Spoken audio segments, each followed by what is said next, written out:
আসসালামু আলাইকুম। Thanks a lot YouTube management and everyone. Thanks you so much আমাকে support করার জন্য।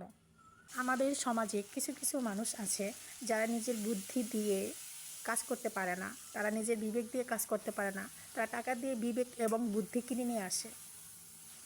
সেই লোকগুলো অন্যকে নিয়ে উপহাস করে। উপহাস করার আগে এটা ভাবে না সে কেমন মানুষ, সে কেমন, তার পরিবার কেমন, তার আচার ব্যবহার কেমন, তার কাজ কি ঠিক না ভুল, এটা কখনোই ভাবে না।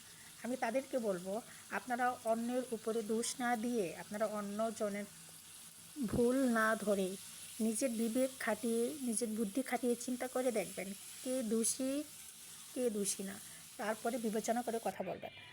এমনিতে অন্য কারোর সম্পর্কে না জেনে আজেবাজে কথা বলবেন না। অন্যায়কে আশ্রয় না দিয়ে অন্যায়ের বিরুদ্ধে রুখে দাঁড়ান, দেখবেন এই সমাজটা অনেক সুন্দর থাকবে, পরিবার ভালো থাকবে, মা বোনেরা সুরক্ষিত থাকবে। আমার কথাগুলো হয়তো কিছু কিছু মানুষের কাছে খারাপ লাগবে, আমি তাদের বলবো নিজের বুদ্ধি খাটিয়ে নিজের বিবেক দিয়ে কথাগুলো শুনুন, ভুল না সঠিক বুঝতে পারবেন। ভিডিওটি ভালো লেগে থাকলে অবশ্যই লাইক কমেন্ট শেয়ার করবেন। সবাই সবসময় ভালো থাকবেন, সুন্দর থাকবেন, সুস্থ থাকবেন ইনশাল্লাহ। আল্লাহ হাফেজ।